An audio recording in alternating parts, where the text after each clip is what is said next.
ปูมันเขาอยู่ยังสิแทน เพิ่นเฮ็ดซ่านโอ้บาดนี้คือสิเมนซ่านของแท้บาดนี้เนาะคือสิบ่แม่นแนวอื่นอีกหรอกแต่มึงเนาะเฮ็ดมื้อนี้แหละพอชี้แทนแล้วก็เรากายออกมา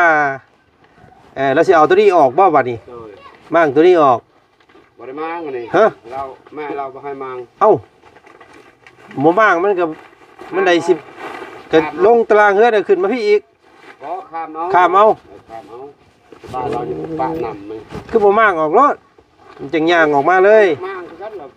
แม่เราบ่ให้มางเอ้าครับอยู่ตอนอยู่สวรรค์ไปส่งน้ำส่งหยังก็ส่งน้ำส่งในแต่ก่อนอยู่เนาะนี่ก็ใส่ตัวนี้ก่อนโอ้พี่น้องไอ้เนาะระวังเด้อเนาะทั้งอะไรกลุ่มมันว่ากระสอบหมักสาลีทั้งอะไรกลุ่มคนเนาะระมัดระวังเอายังไม่ได้ซ่อมอย่างเทื่อที่ตั้งแต่ซื้อมาได้น้ำแล้วก็ค่านี่เนาะพอต่ออยู่ต่ออันนี้เลยพี่น้องไอ้ต่อพักขี้เล็กเนาะต้นแรกสิมาเอาผู้ดีวิทย์เลยนี่ฮอดนี่ฮอดผู้บ่ได้บักบังกะยามันแล้วอันนี้ก็ขึ้นเฮือนเจ้าแล้วก็ไปพี่ออกกินเลยพี่กะยาไปพี่บางกะยามันมุ่งนี้เจ้ากับอันเฮ็ดประตูออก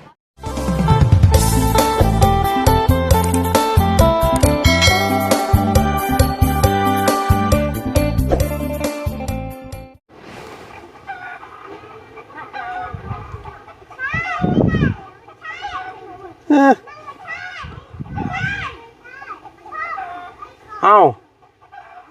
เครือหมักตรงหมักแตงหายไปทั้งไหนบัดอันนี้แปนเติดโตงัวเมเซิงดึงกินเบิดละบ่นี่พี่น้องเอ้ยเนาะมาบัดนี้เดือแต่เบี้ยหมักพริกเต็มอยู่สวนเราโธ่พี่น้องเอ้ยเพิ่นดื้ออันเก่าออกเนาะเพิ่นดื้ออันเครือหมักแตงออกเลยเดือแต่เบี้ยหมักพริกบาทนี่พี่น้องเลยเนาะซ้ำซ้อนกันเลยโตหมากอีหยังอันนี้ลกแท้นี่เนาะโอ้เคยเห็นพี่น้องเลยเนาะลกอีนี่นี่เป็นเนาะลายดีเนาะเพิ่นเอาอีหยังใส่ก็กระเดียแท้หมากมันคือจับแท้นี่เนาะโอ้ผูกพี่น้องเลยซ้ำหลอกกันว่าใบมันเลยเนาะหมากกันอยู่ฝั่งไทยเพิ่นเอิ้นหมากเอียงพี่น้องเลยหมากกันหมากยางเนาะเพิ่นเอิ้นเนาะโอ้พี่น้องเลยเนาะถือว่ากกน้อยๆบ่ธรรมดาเด้อนี่พี่น้องเลยเนาะเป็นอันกกของน้องหัวเพิ่นบ่นี่น้องหัวของเจ้าบ่นี่เจ้าไปเอายังใส่มันกุกกระเดียคือลกแท้นี่ฮะมันคือเป็นกุกกระเดียแท้นี่พี่น้องเอ้ยเนาะโอ้ยมึงนี่เนาะง่าจนสิฮักยังบ่สุกบ่ยังอยู่พี่น้องเอ้ยเนาะมื้อนี้ตัดภาพบรรยากาศมาทางบ้านของน้องหัวเนาะสาวงามข้างโคกอยู่บ้านคือเก่าพี่น้องเอ้ยเพิ่นเนาะหมู่คู่ไปเฮ็ดเวียกเฮ็ดงานทางอื่นทางไกลหมดแล้วเนาะเหลือแต่เล่านั่งเผาหม้อต้มหมักสาลี่อยู่บ้านพี่น้องเอ้ยเนาะ เอาก่อนอื่นกราบทักทายสบายดีพ่อแม่พี่น้องเนาะหมู่เพื่อนมัดสุขุสุคนเจอกันครับบ่าวจันอีกคือเก่ามื้อนี้พี่น้องเอ้ยเนาะพ่อกันมื้อนี้พี่น้องบ้านแก่งทองมื้อนี้เนาะมาอัปเดตห้วยเพิ่นเฮ็ดอีหยังเนาะซะทางนี้เนาะบ่พอไปปูมันเขาอยู่ยังสิแทนเพิ่นเฮ็ดซ่านโอ้บาดนี้คือสิเมนซ่านของแท้บาดนี้เนาะคือสิบ่แม่นแนวอื่นอีกหรอกแต่มึงเนาะเฮ็ดมื้อนี้แหละพอชี้แทนแล้วก็เรากายออกมาแล้วสิเอาตัวนี้ออกบ่บาดนี้มางตัวนี้ออกบ่ได้มางอันนี้เราแม่เราบ่ให้มางเอ้าบ่มางมันก็ มันได้สิก็ลงตารางเฮือดขึ้นมาพี่อีก ก็ข้ามเอา ข้ามเอา ข้ามเอาบ้านเราอยู่บ้านนำมึง คือบ่มางออกรถมันจังย่างออกมาเลย มั่งคือกันเราแม่เราบ่ให้มั่ง เอ้านี่ตัดออกตัวหนึงกันก็ได้คำว่าบ่มางกะ เนาะบ้านก็นำหัว พอได้อันว่าย่างออกมา สบายดี เขายืมเฮ็ดห้องน้ำเป็นปูน อืม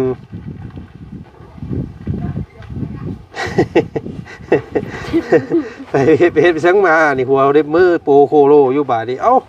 พี่น้องเอ้ย ถึงมีด มีดเอาไปเฮ็ดนี่ได้ถึงจังขายบักซีดีอันแล้วพูดกับเฮ็ดผ้ามีดถึกมือให้กว่าเพิ่นสิขายดิบขายดีโอ้โหให้กว่าเพิ่นเป็นธุรกิจร้อยล้านพันล้านเนาะโอ้ยขายบักซีดีล่ามพูดเฮ็ด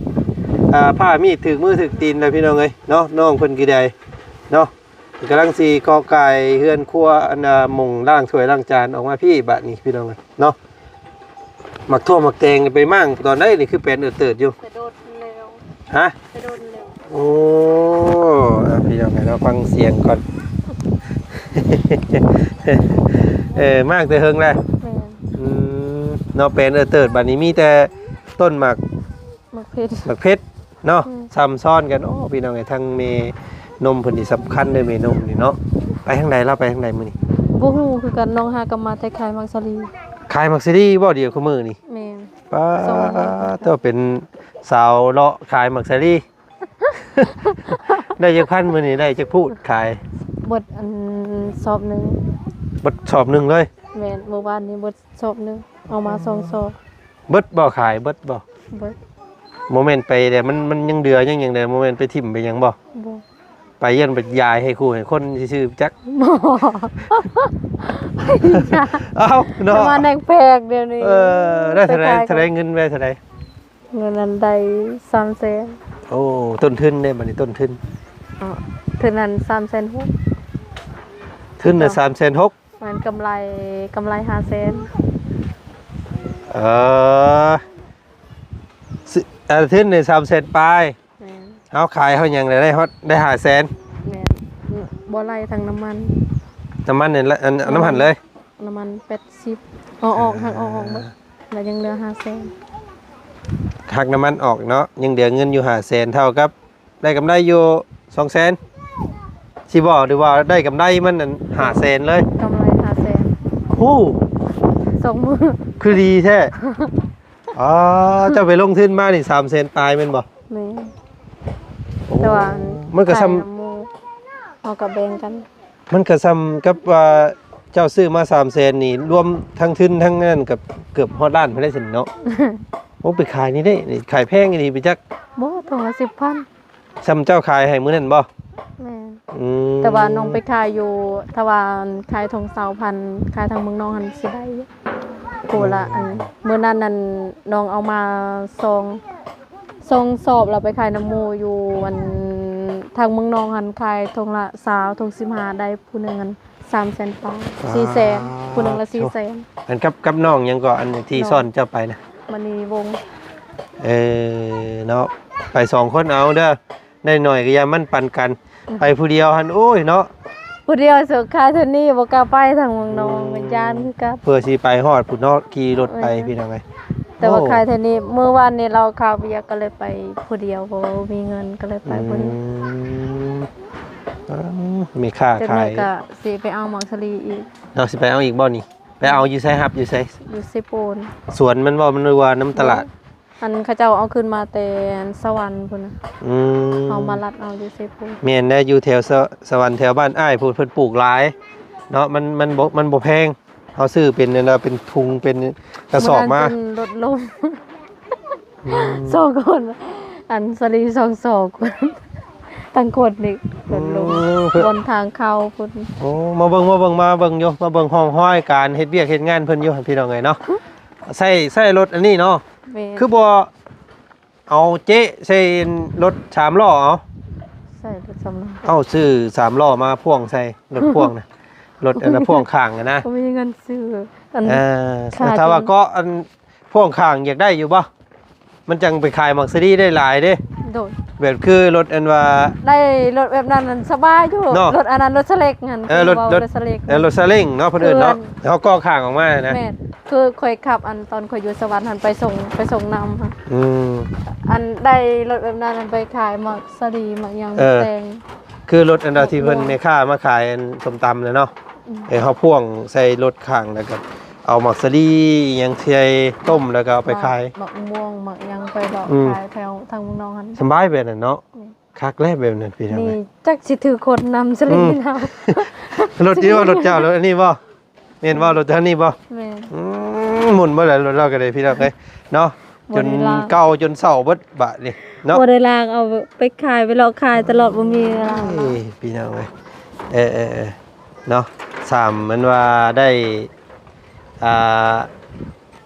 ห้านค่าเนาะ กะบุกเบิกตัวนี้ก่อนแหละเนาะ สมัยตะกี้ไอ้ก็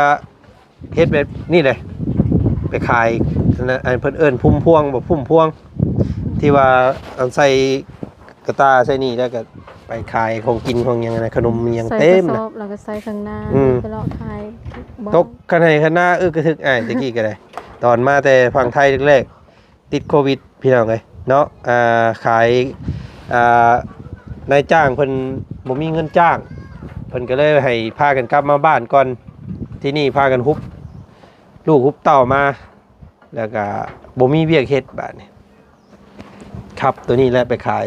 แม่ อันคือเพิ่นมาขายน้ำบ้านเจ้านี่แหละ แบบช่วงนี้บ่มีเวียกเฮ็ดจักสิเฮ็ดหยัง อืม ถ้าบ่ได้ไปหลอกขายสลอกสลีก็บ่มีเวียกเฮ็ด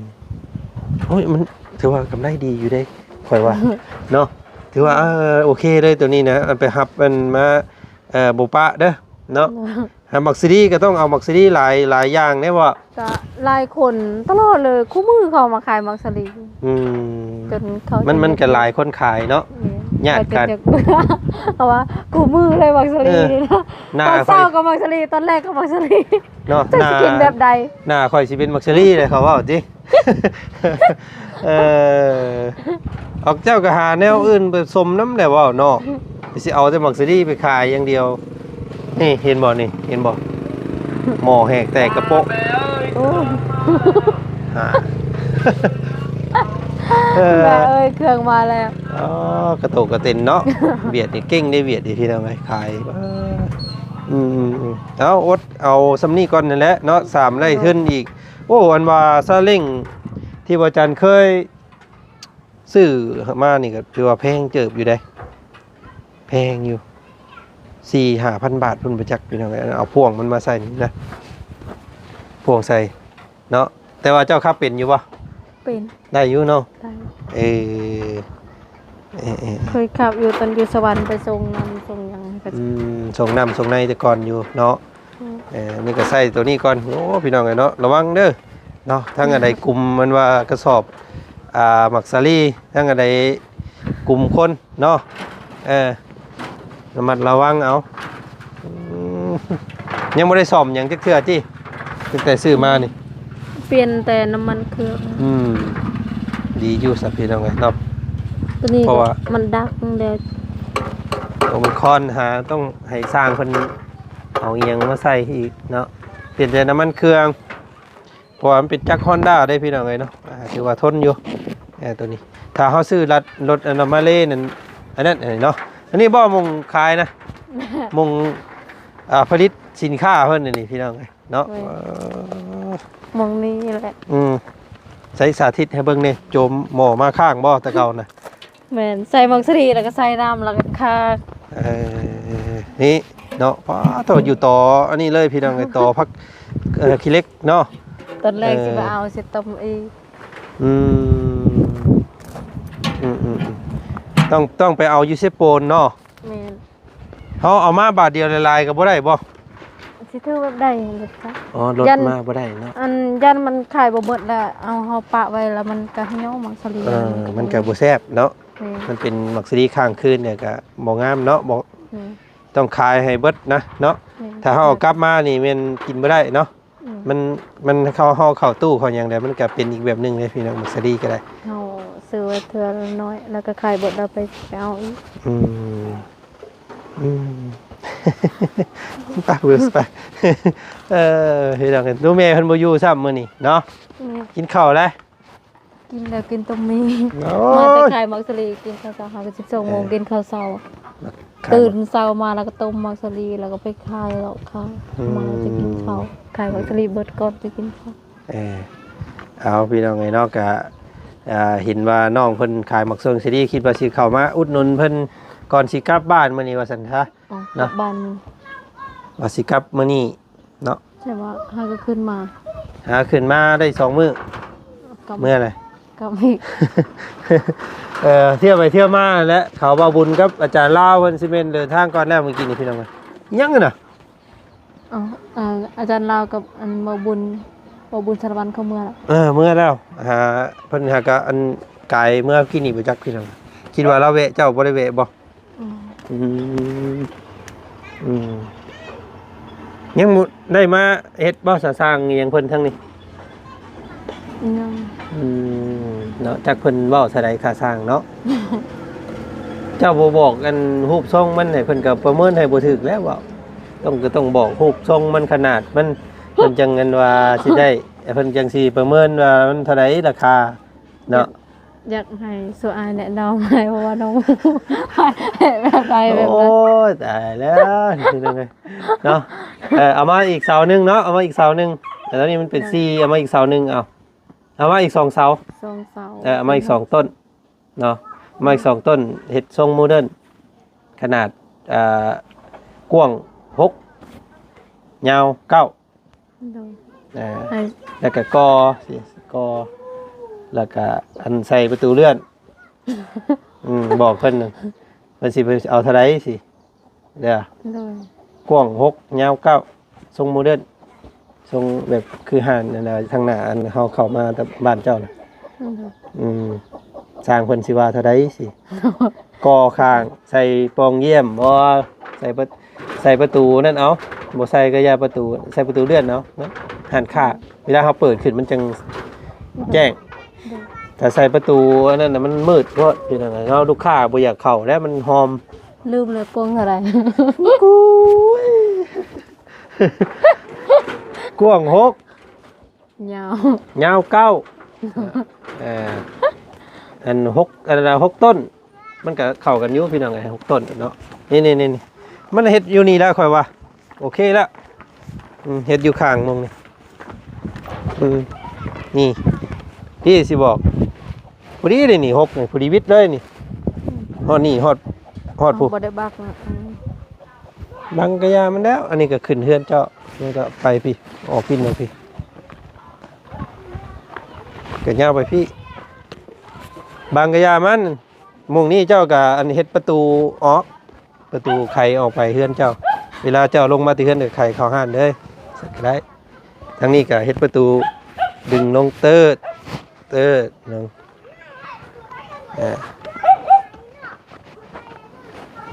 นี่เพื่อฮอดพุ่นก็ฮอดแล้ว9 เมตรทางนี้ก็6 เมตรก็พอดีเด้นี่ ยาวเก้าฮอดพุด แล้วก็เฮ็ดทรงโมเดิร์นเฮ็ดประตูออกข้างอันนึงก็ได้มันจังลงมาแต่เฮือนได้ก็เลนเข้าห้านค้าเลยประตูคือห้องน้ำปึ๊บเข้าบอกเพิ่นว่าเพิ่นสิเอาเท่าใดสิค่าสร้างก็ใส่ประตูเลื่อนนั้นเฮาจ้างเบียดต่างหากดอกอันนั้นบ่ได้เกี่ยวนํเพิ่นตัวประตูเลื่อนน่ะเพิ่นต้องจ้างคนมาเฮ็ดต่างหากอยู่แล้วนะเนาะมีแต่ให้สร้างเพิ่นตั้งเสาเทคานหลังคากอ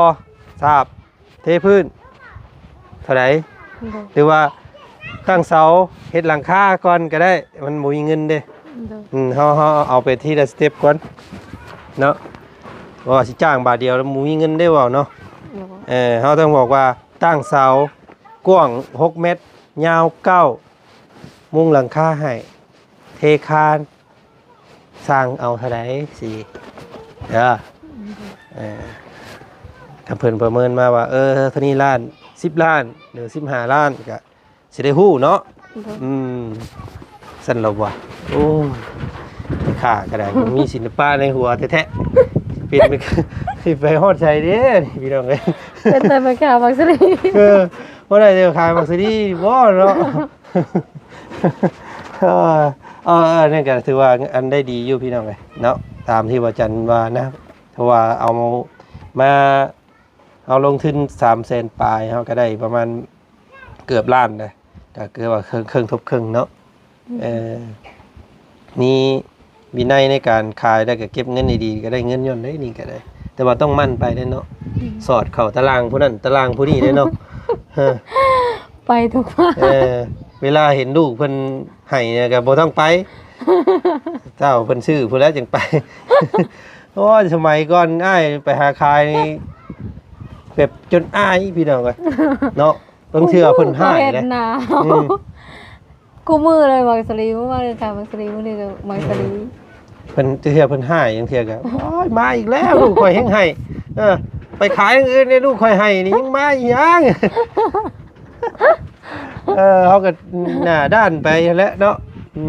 ไปลูกเพิ่นให้แล้วเพิ่นก็ซื้อให้จะได้สันพี่เราไงเอาการค้าการขายเนาะ โอ้ยเอาโอ้ยยังได้สันมื้อนี้แม้แต่มาบอกแบบให้ซื่อมื้อหน้าให้ได้คำตอบเลยเด้อ โดย กว้าง6เว้าอยู่ กว้าง6ยาว9 โดย ทรงโมเดิร์นแล้วก็อันตั้งเสาเทคานเฮ็ดหลังคาก็ได้จะเอาเท่าไหร่สิเฮ็ดเอาเป็นที่ระเบียบก่อนคำว่าเจ้าบ่มีเงินดีๆก็ตั้งเสาเทคานก่อนก็ได้นะตั้งเสาขึ้นเทคานสร้างสิเอาเท่าไหร่เอาต้นเท่าไหร่ประมาณอันที่อาจารย์เคยเฮ็ดอยู่แถวบ้านเนี่ยต้นละ1,000 บาทเนาะตั้งเสาเทคาน6ต้นก็ 6,000 บาทถ้าเป็นบ้านอ้ายแถวนี้สิบ่ฮอดดอกนี่ก็เสาน้อยๆนึงเนาะประมาณ เฮาก็ยังบ่ทันได้ซักอีกบ่ ช่าง ตูน ว่า เราว่าสิสั่งเงินอยู่ดำลาว2ล้านเราว่าสิสั่ง เขาก็บ่อยากมาปานใดได้แล้วมันไกลครับ เราเมื่อล่ะ มันหน่อยครับต้องอันนั้นต้องสั่งปูนสั่งอะไรอย่างมาเพิ่มอีกเขาจังมาส่งเสา2 ต้นเขาก็บ่อยากมาแล้วเนาะ น้ำมันยิ่งแพงคือมื้อนี้เดี๋ยวต้องสั่งเสา2 ต้นแล้วก็ต้องทรายแห่แล้วก็ปูนสิเขาก็จังมาแล้วก็เนาะ บ่มีเงิน ว่าซั่นโอ้ยเพิ่นสิมาเนาะเว้าช่างเว้าหลายเอาเนาะเดี๋ยวสิมื้อนี้มาบอกแบบให้ประมาณนั้นแหละเจ้าสิยับไปพุ่นหรือว่าสิยับออกหน้าก็แล้วแต่บัดนี้นะเอาบอกแต่กว้าง6ยาว9ทรงโมเดิร์น อายกินข้าวล่ะ กินแล้วแกงเงินไข่มดมากินเฮ็ดเองแซ่บเอง อยู่เฮือนนั่นชาวลุงเฮิมนั่นแหละพี่น้องเอ้ยเขาลุงเฮิมเพิ่นก็บ่กินน้ำซ้ำเนาะมีแต่สิเมื่อปะและ โดย มื้อหน้าสิขึ้นมาหาใหม่ บ่มีแนวฝากให้ ยาแล้วบ่เป็นหยังพอสิมากินหมึกแตงนำกับเพิ่นฮื้อเบิดเลยพี่น้องเอ้ย บางละมุดก็ยังบ่ทันได้ เนาะโอ้ลูกอีนี่หมกน้ำมุดเจ้าเนาะอันนี้ของเจ้าบ่นี่ แม่น ต้นน้อยๆพี่น้องเอ้ยงาจนสิหักเนาะ จนบ่เห็นหดใบ เออ มันจะมาก คำว่าหมากอันมันหล่นเบิดนี่บ่ได้มีใบเลยนี่เนาะ แต่ เลือก ว่า ดี หมากใหญ่ๆเนี่ยบ่เห็นเลยใบแต่นี่หมากน้อย โอ้ยแซ่บอยู่ได้อันนี้ไปขายก็ได้คือกันแน่นอนเลยเวลามันสุกมาเลยปิดลงไปใส่ถุงไปขายถุงละ5,000 เขาคิดหมดพี่น้องเมื่อ มันหลายคนเนาะที่เพื่อนแถวๆใกล้เนี่ยคนก็มันก็บ่ได้ว่าห่วงห้ามกันเนาะกินน้ำกันพี่น้องเขาบอกหมักทุเรียนแบบซี่โอ้คักแล้วเนาะ ขนาดหมักแตกก็ยังบ่ได้ขาย เอาไว้เท่ากินนี่บ่ได้เคยขายเนาะ บ่ได้ขายจากถุง เวลาทีมงานเข้ามาก็ปิดให้ สู่กินเนาะ แล้วก็พี่น้องแถว ไอ้ผู้เฮือนใกล้เฮือนเคียงพอบ่มีหยังกินแล่นเข้ามาเนาะเป็นนี่เสยน้องอันน้องจันเฮา บ่ได้โทรมา ตั้งแต่มื้อนั้น ที่ได้เห็นอาจารย์เล่าว่ามื้อนั้นคือว่าน้องจันให้กระปึกกระปิอยากมาว่ะแม่นบ่ โทรมาเฮ็ดเวียกมันเลิกเวียกดึกตลอดตื่นก็ตื่นแต่เช้าบ่ไหว เราไว้เมื่อยเนาะกะสิอยู่ฮอดมื้อใดซั่นอันนี้เราว่า โอ้เราว่าถ้าเอาเงินเดือนแล้วสิย้ายไปอยู่บ่อนใหม่ แต่ว่ามานี่บ่มาเนาะก็ว่าสิต้องไปสู่ไปนาอีกเนาะ แม่ สรรหาได้คำว่านั่นก็มันกล้าว่าบ่ไหวก็มันหนักเกินไปก็เปลี่ยนงานใหม่เนาะโอ้ยเพื่อสิพ่อลงโตได้นี่บ่แม่นง่ายได้ไปเฮ็ดเวียกนี่ทั้งอ้ายได้ไปไทยตะกี้ก็เปลี่ยนนี่โหลดพุ่นโหลดพี่ เนาะจนเท้าได้มักเฮาพุ่นแหละเนาะกล้าว่าเฮาอยู่ได้สบายใจครับที่อยู่ได้ครับใจอยู่ยากคือว่าแหละเนาะดีอย่างเสียอย่างนะทุกอย่างในโลกนี่บ่มีหยังจะดีสมบูรณ์แบบ สมมุติว่าเจ้านายดีเงินบัดบ่ดีเนาะ สมมุติว่าไปวันหนึงเนาะเงินดีเจ้านายบัดให้เก่งสินะมันสิเสียแบบนั้นยาก มี สิ แถ ได้ ม สมบูรณ์ เงินเดือนน้อยแถมเฮ็ดเวียกหนัก เงินเดือน2ล้าน5เฮ็ดเวียกกัน แน่นต้องสั่งเบิ่งว่าตัวใดมันดีกว่าตัวใดเฮาทนได้เนาะอยู่บ่ได้เฮาก็เปลี่ยนใหม่เนาะแต่ว่าเจ้านี่บ่ไปแล้วเจ้าเนาะข้างโคกอยู่นี่เด้อเจ้าเนาะ โอ้ยที่ใดข้างโคกอยู่หมอบักสิดีเนาะเอามื้อนี้มาเห็นหมอเป่ายังสิไปได้ใช่ไหมเด้เนาะ 2 โมงจะหน่อยก็สิไปเอา พี่น้องไงเนาะทั้งโอ้ยเนาะได้รถอันว่าสลิงใครอยู่ดอกเนาะไปขายมันจะง่ายเอาใส่กระเป๋าไปลายก็ได้ตัวนั้นเนาะอันนี้ไปหน่อยบ่ได้ไปลายยัน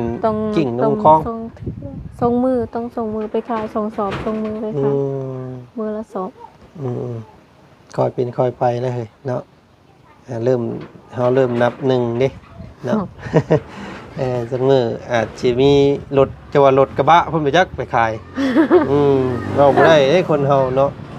มองบ่ได้เห็น กำไรได้เดี๋ยวพอก็โทรมาเมื่อเช้านี้เราก็โทรมา มาในไหนบัดนี้ไปเยี่ยมสิบ่ แม่ให้ไปหาแล้ว อืม โดดแล้วได้ไป ไปกับผากเงินเพิ่นให้ผากเขาอยู่บ่ฝากเงินให้ แม่ให้พาโดด บ่ได้ซื้อกินเนาะ ให้ซื้ออันนั้นซื้อสบู่ยาสีฟันให้หาผักอะไรยังให้เพิ่นมากล้วย แล้วหมักทั่วหมักแตงก็เบิดละบัดนี้เนาะผักหญ้าก็ เพิ่นออกอยู่นอกแล้วเฮ็ดเวียกของเฮ็ดเวียกอยู่ซื้อกบให้ ต้องได้ซื้อกินบัดนี้เอาพี่น้องไงเนาะก็ให้อยู่ดอกมีแต่ลูกสาวนี่แหล้วหาเนาะ เหรอหาขายของสลีได้แล้วสิไปหาพ่อ ไปหาเพิ่นฝากเงินให้เพิ่นอีกเนาะซื้อสบู่สมันไปให้เล่าพักหญ้าหาหุ่นให้กินไปฝากให้ หาเงินไปใส่ซองเขาเฮ็ดงานดอกกับ พอแห้งอะไรกันเนาะนี่อ้ายพ่อเมื่ออยู่นี่มีดอง มื้ออื่นก็ดองไปงานดอกมือวันประหัสอาทิตย์หน้าก็ดองคู่มือตลอดเลยจักสิมีเงินมาใส่ซองให้เจ้า แม่น้องเซอร์เพิ่นมาไวๆเด้อเพิ่นว่ามีซองเนาะหนุ่มต่างแดนพี่น้องไงเนาะอยู่สหรัฐอเมริกาเนาะลักข้ามทวีปเนาะคนผู้สาวน่ะอยู่บ้านข่อยผู้บ่าวน่ะอยู่ปู๊ดสหรัฐมาพบมาพ้อกันอยู่ในโทรศัพท์เนาะติดต่อหากันแล้วก็เพิ่นมาขอบ่นี่จัดงานดองบ่นี่เนาะน้องก็ขอให้มีหนุ่มต่างประเทศเด้อเนาะข้ามบินมาหาแล้วก็มาจัดบัตรเชิญอยากมากินหนังงัวนำเด้ จักปีได้เด้ เนาะวาสนาไผสนามันในตัวนี้เนาะมันขึ้นอยู่กับบุญวาสนาได้พี่น้องเอ้ยเนาะว่าบ่ได้นี่อยู่ไปอยู่มานี่มีหนุ่มใหญ่อยู่ต่างประเทศผู้เพิ่นมักเพิ่นบินมาหาก็ได้เนาะเห็นบ่ แม่ดีล่ะถ้ามียังบ่มีผู้ซอยอันเฮ็ดหั่นอยู่นี่เนาะเฮ็ดเอาเลยหยอกน้องเพิ่นเอาในใดก็ไปพบพ่อคนดีด้วยกันเนาะมาสั่งมาสามาเบิ่งมาแยงเชิญซานให้ลุงเฮืองไปน่ะเนาะบ่แม่นว่ามานอนเว้นแขนอยู่อู่บ่ได้เด้ โอ้เป็นตาสแตก เป็นตาสแตกได้แบบนั้นเนาะนี่นะเอ้าว่าหลายเดี๋ยวเมื่อบ่ทันวัดเซิร์นเพิ่นได้นี่เดินทางก่อนได้บัดนี้ โดย เจอกันใหม่ เดินทางปลอดภัยเด้อบ่มีหยังมาต้อนซ้ำพี่น้องมีแต่ มาเยี่ยมมายามบ่สิซื้อหมักซีดีซอยมื้อหน้าเด้อ โดย ขายเวิร์ดไปขายให้แน่ แม่แค่มื้อเช้านี่ว่าสิไปอยู่แต่ว่ามันเบิดก่อนนะ เอา ไป โอเค เราขายแต่พี่ละว่าสิไปขายฮอดบ้านดงพุ่นน่ะ อืม แต่ว่ามันเบิด หมู่ก็ ฮอดบ้าน บ่ค่อยมีอยู่หั่นพี่น้องเอ้ยเมื่อเบิดล่ะเนาะยังเหลือแต่ลุงเฮิมกับบ่าวเพิ่ง2คนเด้อบัดนี้ อืม เนาะจักมื้อใดล่ะหมู่คู่เพิ่นสิขึ้นมาร่วมกันอีกเนาะเอาโอเคพี่น้องเนาะเจอกันมื้ออื่นบ่าสิข้ามไปฝั่งไทยเนาะพาเมไปเที่ยวไทยก่อนมื้ออื่นเจอกันเด้อสบายดี สวัสดี